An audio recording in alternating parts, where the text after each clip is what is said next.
All right. Thank you, Brother Eden. Okay. So, what did you guys think? Let's start with group two's presentations. What did you guys think On the articles themselves, on the presentations? um, I feel here's where I I get it, and I feel like I'm missing something, and so I felt like I need to read their articles so that I can make the connections. Mm-hmm. Um, I think we're getting. I'm going to say her last name, Taylor. I understood hers. I totally understood hers. I knew where it was going. Mm-hmm. Um, but I do. I'm a person. I'm a visual person, so I feel like I need to read the articles. Oh, okay. So you haven't read their articles. No, no, I haven't. Okay. Okay. Okay. Um, what did you think, Brother Eden? Kind of have the same impression. Like I was aware, I had the articles up on my computer screen while they, Uh-huh. so I was kind of glancing at them really for the first time while I was listening to them. But Right. they're going to be better than us, so to speak. I think everyone should progressively get better and more succinct because you're sitting there learning from everyone who's gone before you. So I'm not even comparing them to what we did. I'm just kind of listening for what it is. And I'm really waiting to see where Dr. James sort of interrupts them and Right. and that's teaching me how she teaches or what she's listening for. Because I'm still trying to get a feel on who what it is she wants. So I'm not even listening to them specifically, I'm waiting for her reaction to them. And then I'm learning from Mm-hmm. her reaction. And that's really what I've been doing. But Okay. I don't have a thought about them in particular. You know. It's their articles. I'm trying to get it. So, can I ask this, Angela? We're supposed to be reading everybody's articles too. Is that it? That's where I'm kind of losing. Like, what is exactly happens next with us? So I think a couple of things are amiss. I think one of the things is initially Dr. James, her instructions included that whomever is listening to the person presenting should walk away with a working knowledge of the article. I Mhm. think that's one of the things that's got everybody hung up on trying to summarize. Yes. Um, and then two, they tried to compile three articles each in one Mhm. presentation, which I thought was we tried that. I think we tried each one of us tried that with our first round of the paper, and I think we realized that's not really feasible. Well, she didn't Mhm. But remember it because seemed like Dr. James is letting them slide on that. Like I don't think they have to present on even two of their articles, which is kind of wild. I'm gonna be honest. I think you guys are very diplomatic, and maybe that's a good thing. I am not cut quite like that. So we're gonna see what we are together. I knew from I think that's interesting. I think it's interesting that they're allowed to do that. Because she's like, group three, be ready next week. I'm like, whoa. But Brother Eaton still needs to be ready for his like, Brother I Eden, don't know. I'm not gonna. I have So Canada ready, but I'm not gonna do it. I promise you. I may end up having to do it because she's gonna yeah. bother me eventually when she realizes I haven't done it. Oh But yeah. at the end of the day, I'm not even volunteering for stuff. I'm just Oh, and you don't have to volunteer. As soon as she remembers, when she looks at all them faces and she sees yours, you better be ready, Brother Eaton. It can yeah. happen in group four. Trust me. Okay. I have an outline already ready, and all I have to do is bring it up on the screen. But the thing is, So, I oh, don't go ahead. worry as much, and I know that's kind of. I don't think you like that about me, Angela, that I don't seem to stress it as much. And the reason I No, don't, it's not personal. So here's the thing. I noticed that um just listening, because I've talked to people from other groups too, that people have Uh, this idea that they're trying to pin down what she's looking for. But I understand that they'll never be able to do that Mm-mm. because that's not what she's doing. That's What not, she's yeah. doing, that's not what she's doing. So it's not a matter of getting it right. That's not what Mhm. she's doing. There's no way to get it right in that traditional sense of the word. And so I'm not stressed about it. I don't think anybody should be stressed about it, but I think that we should really take a stab at what she's asking us to do, right? Which is to deeply think about That's these what I things hear. and to Yeah. layer these concepts conversationally so that it rolls off of our tongues more fluidly, right?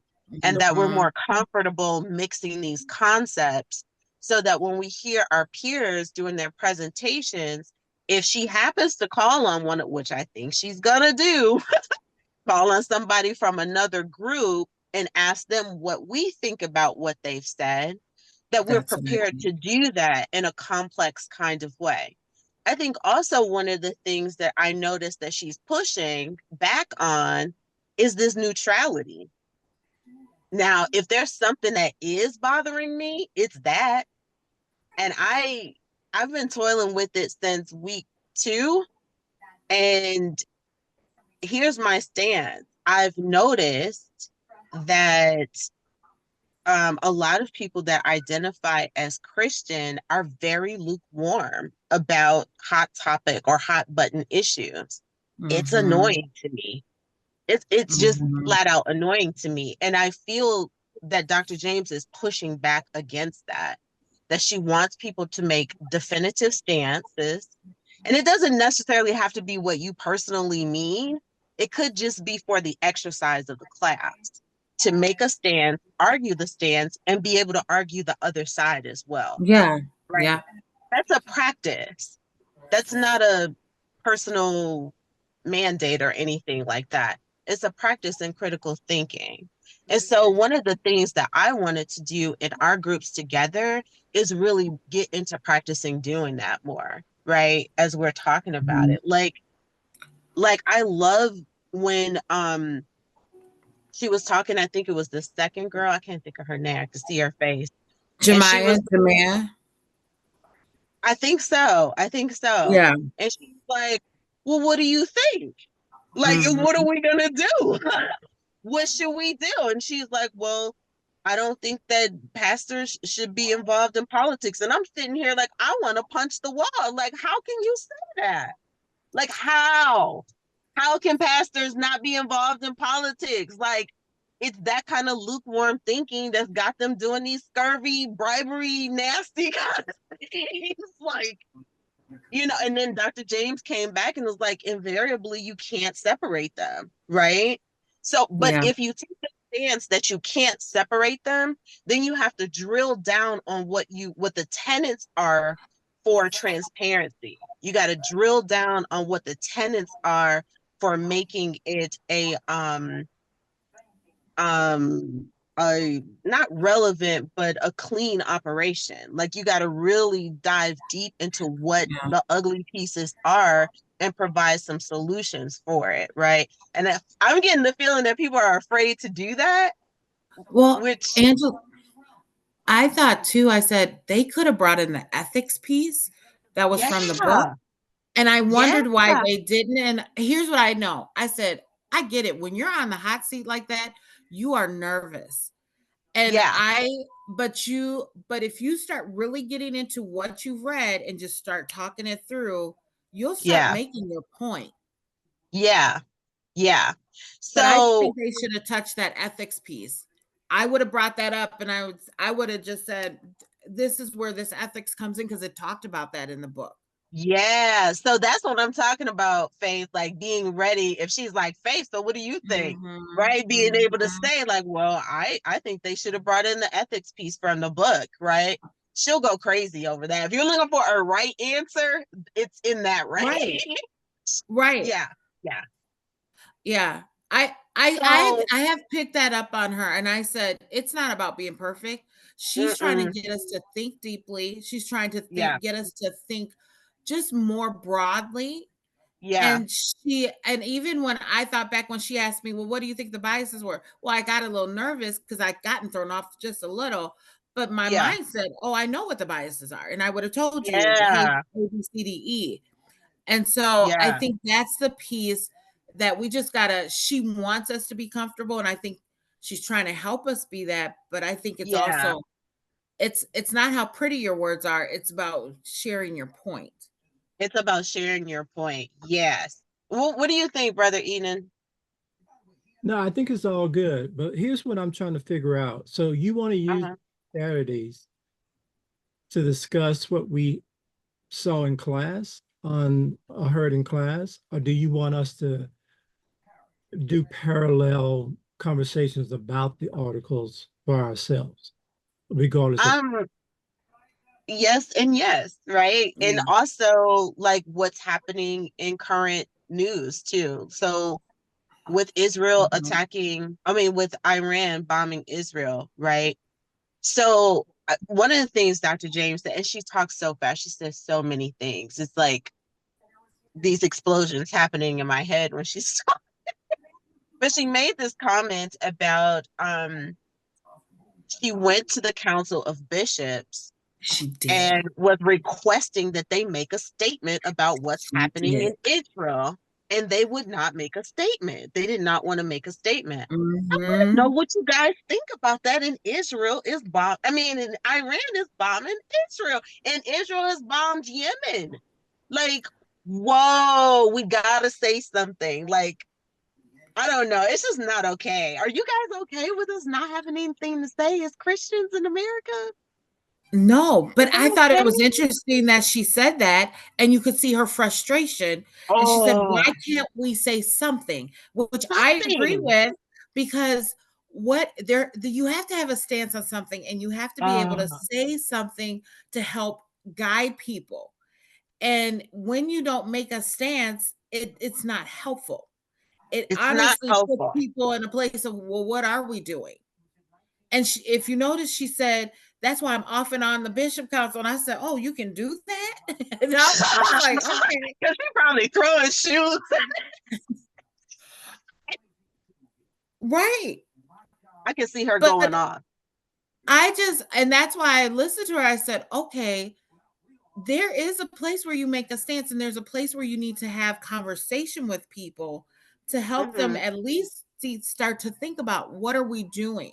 Where are we Hmm. as the church going? Because if you ask me, I really feel like the secret friendly church that happens, which to me is, we're creating all these churches, but we're giving people surface information, surface messages, and there is no depth to what is happening and being said. And I'm like, then what happens with people when life starts life, and they don't know what to do because you only armored them with surface information, and they And don't that's know why what they to don't do. trust the church. That's why they don't trust it. They Yes. don't trust it. And I'm sitting here like, I, I, I couldn't believe. I was floored when she said that because I thought for sure that that sentiment that I heard were these people that wasn't serious about church. No way. Like, oh, these people ain't serious about church. They're not serious about God anyway. But to learn, like, no, in the inner courts of American Christian church, it really is lukewarm. It really has weak boundaries, and it really does not feel comfortable making definitive statements. So for me, that makes this program even more revolutionary, even more timely and important. And it really did inspire me to want to work on being able to make bold statements and be able to back them up with biblical principles, right? Because somebody's got to. It's like Right. somebody's got to do it. Like we can't all just um what she say? We can't all just wait on Sarah Jakes Roberts to do a miracle. I didn't even catch that one. Oh, that's good. It was like some of y'all came here for Sarah Jakes Roberts to do a miracle for you, and you don't expect to do nothing.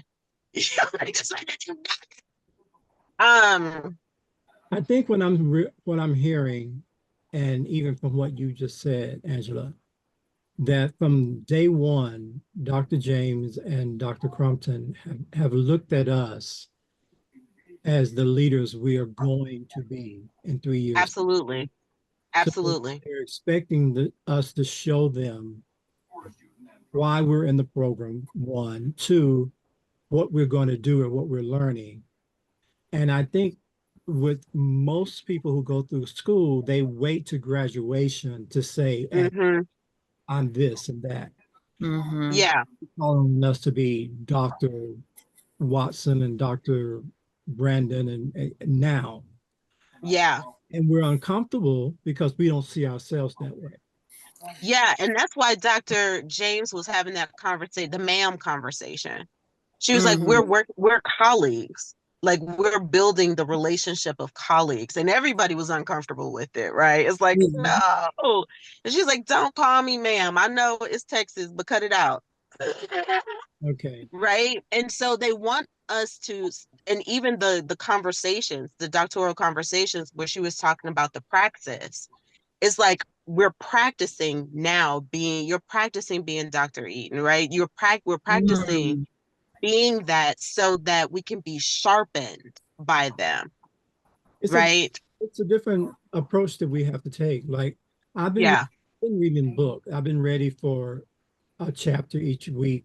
You know, I think we're on 7, 8 will be coming up this coming week. But the thing, Hmm. she's not even talking about the book. She will. I mean, I And, know. and here's the thing. Here's the thing. Don't wait on her to talk about the book. If No. she calls on you, reference the book. Yeah. Yeah. That's the thing because you've been reading it, right? So she's, and see, this is the genius with Dr. James, though. She's gonna leave the door open. We're Mhm. so many people are so enamored with her and caught up, and she speaks so fast and all that and everything, but she really does leave the door open, right? So when she's talking fast, she's moving around all these different points so that you can reference this, you can reference an article, you can reference relevant news, you could pull on the book, you could pull on something that was on CNN. She leaves it open, right? So take a chance, right? And stop her. Hey, Dr. James, I saw this. I was reading this in the book and it correlated with what I saw on CNN. And that kind of ties into what you just said, right? But what do you think about this? Right? Because that is the kind of leadership conversationally that she's looking for people to demonstrate with her so that she can carry it further and then challenge you again. So you get to another step. Right? Because she's really mastered this. So she can go a great distance, right? But she wants you to take that initiative so that she can go there with you. I'm looking ahead on the module just to be sure because I missed those videos that were posted last week. I did not see them until she. Yeah, me either.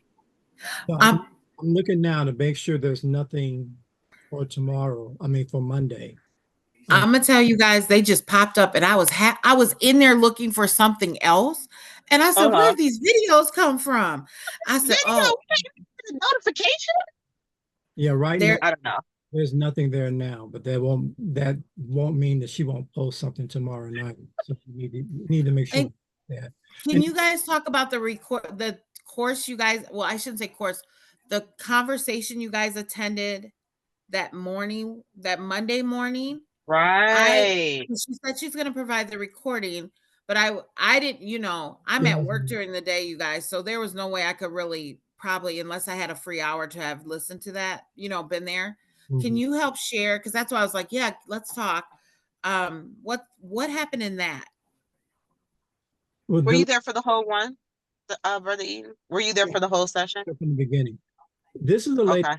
who works with a venture capitalist, insurance slash venture capitalist company, and they're looking to create these partnerships, these economic partnerships with different. She's from South Africa, and they're partnering with people from UK and people from France. And she was talking about what they do and why they do it. Um, she's a friend. She's the daughter of a friend of Dr. James, so she was speaking for free, basically. and she was on her way to the airport even. So it was an economic conversation that was really designed for her divinity students, the D-Min students. But we were all invited to tune in and watch it because I think she wanted her to have a better audience than just the 6 or 7 people that were in the D-Min. But the invitation came out like within an hour of when she was going to start. And I didn't see it until like 5 minutes before she was going to start. So I just happened to log in. And then later on, Angela came in and I posted the link, in the chat. And then Angela came in. But the thing is, she was talking about, it was really an economics conversation. It was more business than we are doing right now. We're doing obviously leadership, but the D-Min class is doing something in business. So it really spoke to whatever they were reading. And it didn't have anything really to do with us. I think she just wanted us to be aware of the conversation. So I can't tell you the details of what she said because you thought Well, Dr. I got notes. I got notes. I know you asked a really important question too. But I yeah, got notes. so I think So, that's kind of what I'm learning again is that I have selective listening. Like I mhm, the things that I think are going to be important, and then I tend to not pay attention to things that I don't think are going to matter. But I can't do that anymore. If I'm mm-mm. I've got to pay Archie attention. James has got all cylinders on, brother, all the time. Yeah, All the time. It makes no sense. She is running off the strength of the Lord, period. Okay? Like, I watched her during Woman Evolve. I do not understand what's happening with her. Like, she's on another level. So I do have some notes. Crystal Partners yeah, is the name of the organization. And Brother Eden is right. They're doing financial partnerships. They're looking to bridge the gap financially in South Africa in a myriad of ways. She did mention that they were a Christian-led organization. I think that's like kind of the hook with a Christian-led organization that's doing business on this level in a venture capital space. You don't hear a lot about that, and I think that was kind of the intrigue for the D-Min students. Um, she talked about the interrelationships between faith and politics just a little bit. One of the things was that, which I didn't know, which is really interesting, is the AGG, which was formerly Nelson Mandela's political party in South Africa, has lost its power Mm. and its membership, and Wow. how that's right. And so how that's affecting the dynamics in South Africa around their elections and around their financing. And how Ramaphosa's party, the African National Council, is kind of I don't want to say pillaging, but still like in charge politically, but trying to change the propaganda around their image to kind of trick people into believing that they're not as egregious as they are, right? Mm. And so she was talking about how her company is navigating that, right? When they're talking about partnering, when they go into these conversations with France or I forgot who the other partner was, France or Germany, France or the UK. How did they go into these conversations with them and really she was saying that they go in telling them that they're aware, right? They don't play like they don't know what's going on, that they're really aware, Mhm. not only from the ground level, but from a high level, what the situation is, but they still see the financial opportunity. And she was Mm. saying that once they do that, they usually get a yes for the investment, that the person, their angel investors really feel more confident about them knowing what they do. I thought was interesting that she was like, their business model is doing business with less work and high impact. I was like, I like that. That's my kind of language. Mhm. They're into get it done very efficient, very streamlined. She was very efficient, very streamlined. She looked efficient. The way she spoke was very streamlined and direct. So she was a good representation of that. But yeah, she knew a lot about the intersectionality of, what's happening culturally on, the mom and pop scale in between cultures, right? So that like the Indians have this like ruling class still in South Africa. And so, but there's some tension because some of them, that generation before, kind of bought into Mandela's new regime. So there's generational tension that's happening there, right? And then Dr. James was talking about how, we have a generation now that they don't remember apartheid, which I'm like, when she said that, I was like, wait, It's true. we are the world. Wait, and I'm like, it was significant to me because in my teaching, in the students, that's what happened the first 2 years I was teaching, is that I'm like, oh, you guys have lost, there's not been this carryover of information, and that's because of technology, right? And the attention span is broken, so they're not reading Encyclopedia Britannica during Right. their report. They don't have to connect these dots like we used to, and so there's a huge gap of information that they're operating without. And then they talked about gross national product, lithium, graphite, other things that are coming out of that region that have high potential for high yields that a lot of people haven't really discovered yet. So I was like, wow, because I got there super late. Super late. I think it was maybe just 20 minutes left in the conversation. And that's when Dr. James had mentioned that ASEAN countries, and these are a group of countries that are sitting on massive, massive wealth, but they are not heavily engaged in this political gridlock that's happening around the globe. So that's like Malaysia, Indonesia, Singapore.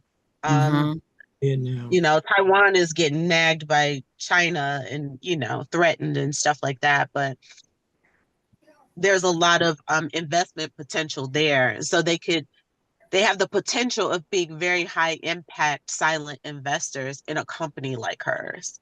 Right. Right. So I don't know, that maybe it's just a nerd in me. Like, that's my kind of stuff.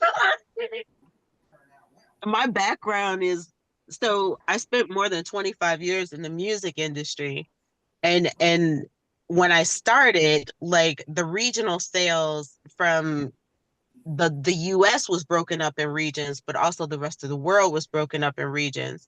So the partnerships with licensing agreements overseas and, different dynamics and the cultural context of things, it just never left me, right? And so my brain is happy to be able to have something to do with all of these different spheres of conversations converging in a singular conversation without it being about music. So it was quite interesting. It was quite interesting. So there's a couple of things that Dr. James, I hear her saying over and over, and I just want to hear what you guys think about it. So one is the words multilateral world. What does that mean to you? Do you know what she's talking about? Multilateral world? I haven't. Go ahead, Brother Eden. I'm going to say, I don't know how she's using it. Let me see. But when I know with she says in attempts to create a multilateral world. She's talking about points the church's responsibility to justice, the responsibility of those in leadership to go deeper into politics. The theory is that it is impossible to separate theology from politics in attempts to create a multilateral world. Conditions also impact faith. Oh, yeah. Listen, I think the multilateral world has to do with globalization. I mean, Mhm. that's how I hear it, but I'm not really sure if if those are interchangeable. That's why I brought it up. Angela, remind me because I feel like I'm going to brain fart a little bit. Uh-huh. And what context was she bringing up the multilateral world when she was giving us notes or? This is when she was giving us notes. It was at the end of Okay. class, and she was just Okay. kind of going. Yeah, because I was just trying to keep up with her. Yeah. Yeah, I think she was talking about the church's responsibility to justice in a multilateral world, Mhm. or in attempts to create. I have specifically in attempts to create a multilateral world. So I think that maybe she's the way I see it, because I see something when she says it. I don't really understand it. I just see something. And what I'm seeing is like this idea that Christians can hold the space to be solution oriented while respecting other people of other faiths, and that happening at the same time, right? Does that Mhm. make sense? Yeah, it does. It does. That's how I and that is globalization in one sense, but then after that she says, because this is when she turns the corner for me, because right after that, 2 points after that, she says global leadership is an issue of dominance and control. I remember saying that. That's so loaded. Was it just me that felt like that was loaded? Global leadership is an issue of dominance and control. Is that how y'all have been thinking about it? I think that's just the way we are, because we're from this Western culture, and America has always been the leader on so many fronts. We just automatically assume we're going to have the largest voice in the room. And what she's talking about now is how we make room for multilateral thinking, because then wherever where bilateral is two countries, but Mm-hmm. there's when there's three or more, it becomes multilateral. So what that means in that particular thing is that we can't come in setting the tone or trying to Mhm. be the leader in a situation where we may not have the best information, because we've never had to be the second or third tier Mhm. in any conversation, and now we are, especially where in certain industries we're not number one anymore. So Mhm. now all of Okay, us, but when you put that together with global leadership is an issue of dominance and control, then are we accepting our position as other than number one for the purpose of learning how to navigate shared leadership in order to still dominate and control? no, I think what it's saying is that we are no longer able to operate that way. Like, we have to have a multilateral posture. Remember when she jumped all over me when I used the word humility? Because that's another one of her favorite phrases. We can't be we can't be the know-it-all in the room anymore. We're just not. And especially where civil rights and human rights are concerned, we're behind. And if we get a president like President Trump, we will not even be participating because he doesn't think this way. And the only person who does is seemingly Kamala Harris right now. So we're about to find out in the next 3 or 4 years how the rest of the world is going to interact with us, which means when we step into this marketplace as doctors of leadership, we are being trained now to be a part of something that isn't even the reality today, but it will be obviously when we get to that place. So that's from what I'm taking to her, and this is why I said I really got to pay attention at a different level, because I think what she's doing is she's teaching, but she's also prophesying. And if we're listening closely, we're listening to her talk about a future because she's traveled. She's been in Africa a couple of times now. She was actually living there for a moment. So I know she knows things about how it really is on the ground there. I've never been to Africa. And so, there's a lot of things that I'm not programmed a certain way, I think, to hear things the way you may, because you taught, you're a teacher, and so you hear it totally differently than I would hear it.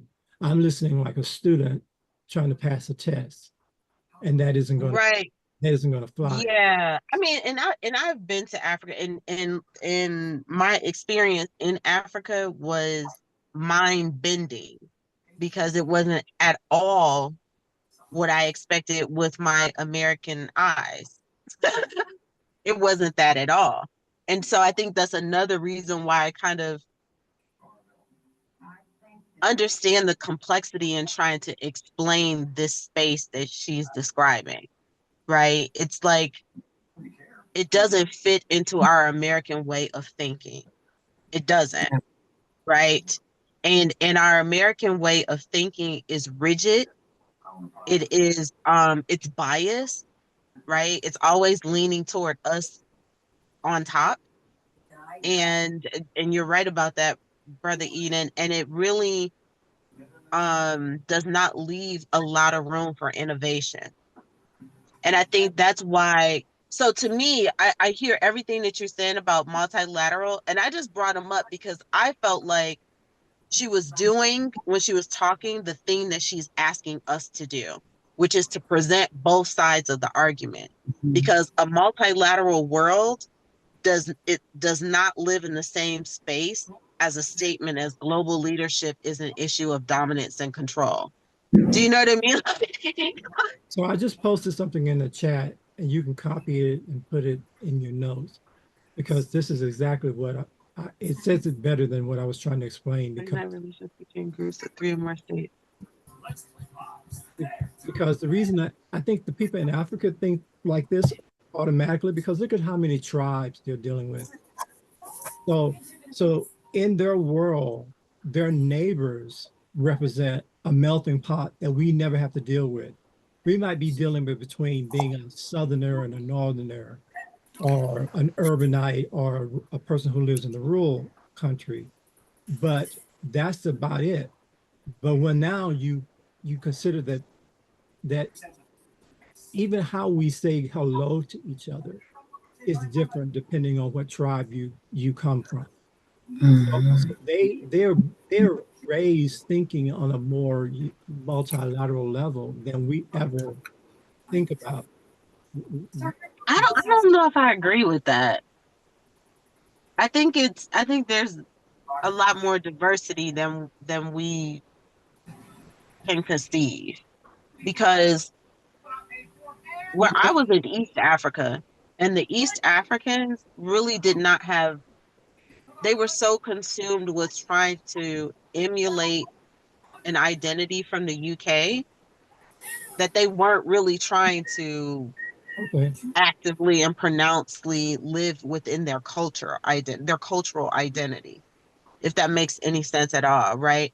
So even the Maasai that were there from Kenya, they had their garb on, but the way that they think was not this unified front at all. It was very them centered. It's very, even though they don't like our attitude, they like to emulate us. Yeah. They don't like our attitude because they can't fully do it. They can't fully be it, right? But they still emulate it because of the dominance factor, right? So even with the dollar losing its value on the marketplace, America still dominates. So one of the things that I've been itching to talk about, so I've been fortunate to talk to these people from all over the world recently. One lady's from southern India, there's a man from Poland. It was another guy from Nigeria. The guy from Nigeria is the head of the telecommunications in Nigeria. He has really designed a way for them to have free Wi-Fi in most of Nigeria, even up to the desert part, which is a massive undertaking. And we wind up having this conversation at the airport. And for a long time in our conversation, he was like, yeah, but you're American. As a matter of fact, the only reason he wanted to talk to me as a Black woman about business, as a Black woman, if I wasn't American, he wasn't going to talk to me about business. Hmm. It's only because I was American. And he did not bite his tongue about saying it. It's only because I'm American. And then when he felt comfortable enough to tell me what he really wanted to do, which is outside of his government job, he wanted to partner with me, and he was very clear about wanting to partner with me only because I'm American. Hmm. And that having an American as a part of his proposal would make it look official. And this is somebody who works for the Nigerian government. Hello, we just met at the airport. Hmm. Right? So it's complex. You know what I'm saying? It's not as cut and dry as I think we like to make it. I think we're a little more white bread than we want to admit, guys. Mm-hmm. Yeah. So it's I don't know. It's all over the place, but I think just those two things hurt. It bothered me. It bothered me that she said those two things in the same breath. Like, because even your definition, Brother Eaton, it's like this shared kind of power. Well, if you have shared power, then how is the leadership about dominance? Well, and while you guys were talking, and I know you guys didn't see the videos, and I'm gonna watch them again because I did watch them, and I think Stephanie Okay. did a good job of summarizing them. But I think it goes into what you're talking about because the video started to talk about where the population is at for countries and regions. Mm-hmm. And I think when you talk about that multilateralism, and if you're thinking about the dominance, it really is coming down to the fact I don't think the US is going to be dominant. Because if you look at where the Mm-hmm. population is going, and based on those videos, it is sitting more in Africa. And Mm-hmm. so, and in some of the other countries. And so, yes, Mm-hmm. they've been, and so that makes sense why she brought up the ASEAN, because those ASEAN countries are part of that high population. Mm-hmm. And how can you be dominant if you don't have the high population? Now, we've seen it here in the US Yeah. where you've seen some dominance and you see it happening, but you also see it flipping. Where I'll just put it this way. Many times we've seen the Caucasian culture has been more dominant, but they're seeing Right. it flip from the political standpoint of just who's coming forward to running as president, who's coming forward to being in different seats. The numbers, there's the domination is changing.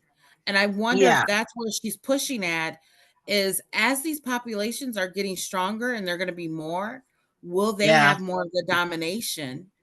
They have all of everything. Well, because they are, it's a very curious thing when you talk about these developing countries, but yet and still they're developing, and it's Yeah. like they're the engine that could and can, and they're Yeah. coming. And Yeah. where will domination go next? Is it really going to be in the US, or is it really going to be in these other countries, which is why, it'll be multilateral, because they could be more dominant as emerging Well, countries. well, this is I guess my question is this, and I guess I just hadn't stated it. I don't perceive America as being the financial dominant country. I've never seen that. No. I've never perceived it that way. I've always seen our dominance coming through force, right? Our military force is what really seals our dominance. Mhm. And it's the reason we're able to enforce these unfair tariffs and trade agreements and stuff like that. It's brute force, right? But what you're talking about in part is financial prowess. right? Like not only population, but this is populations that have the money, right? That have a robust financial backing. That's a different opponent because we've been able to bully, if you want to say that, like other people up until this point, and we're losing a grip on that. And I think what's being revealed with us losing a grip on that is that we really don't have the money to back all the barking we've been doing. Yeah. So what does that mean for Christianity? Like, are there Christians in Malaysia, in Singapore, in Indonesia? Are there enough to be influential in terms of their political systems and social dynamics and laws and international trade and stuff like that? Like, does it matter? Are we tired?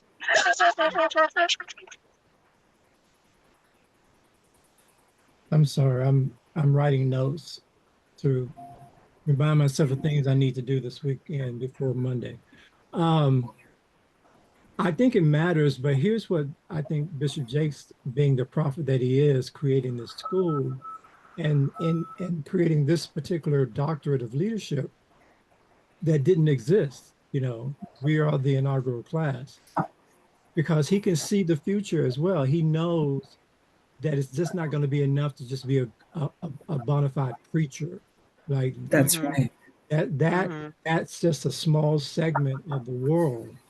And so if we're going to be in the highways and byways and making disciples and sharing to the nations, we have to be able to speak in the boardrooms as well as the pulpits.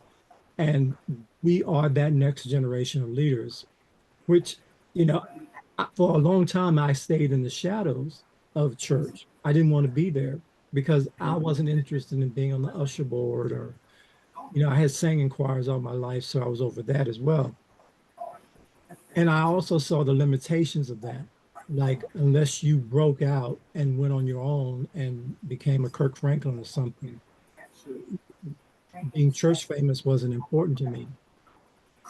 And so I've always wondered, why am I designed this way, Lord? Where do I fit? And I didn't know that there was a place being prepared for me. And I'm amazed at the intellect of all of the doctoral students because they come from so many different walks of life, but nobody is a traditional pastor type person that I would normally not even want to gravitate toward. And that's what I think, they see that too. So we have to step into our own authentic power as we go forward. And all of this, it's gotten I'm rewinding my brain right now because I know there's a lot of changes that happen. And if anything, if I'm quiet, really quiet, it's because I'm dealing my own inner convictions and what I'm hearing and realizing I have to study deeper. I have to retain what I'm reading. I've got to be willing to meet with these inner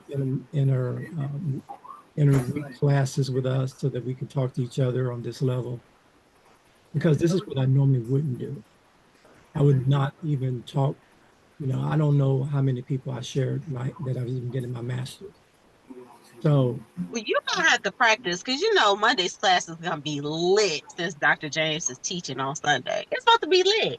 yeah, it won't be us. It'll be group 3. Well, group 2 has to do their overall. Uh, they didn't. But don't you think they're going to go deeper on their articles? Because she said that we haven't touched all the pieces in the article, and so that's what made me like, okay, it's just not enough that we're just listening. Because I was like, this is not enough, and that's why I was like, she's and Angela, you're right. She says things, and you're like, well, I want the ABC. She's not giving us the ABC. You better figure out the ABC You and better know figure it out. what makes sense and start doing it. So I'll say this. I was able we to got to talk to read. Lori Yeah. Taylor. Lori is actually Okay. here. I don't know why I thought she was in DC. I thought saw she was Lori in New York. right? Lori was at Bible study on Wednesday night. So we had a great conversation. Lori is also a professor. I was like, See,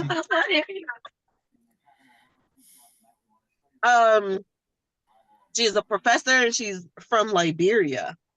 And when we were talking about this, we were talking about class and how it's organized. And she also understands. I think that's another reason why Dr. James was like, here's the scripture, and got rid of her too, because she, I think, recognized that Lori recognizes her teaching style, right? And she can kind of get in there. And she's like, yeah, get out of here. did you guys look that Yeah, up? you get out of here. Did you look up that story that she was having the Mary Magdalene story? Yeah. And and I'm waiting to see on Monday if she brings that up again, because I I did hope see she that, remembers. and I think I got the point of what she was trying to get her to see. Yeah. Because she wanted to know the exact order of things that happened with Mary Magdalene. So it's going to be interesting if she remembers to go back to that. What Lori was saying about the existence or the lack thereof of pluralism in the Bible and how that's being reflected in certain African countries. So what she was doing with Lori is drilling down in her details.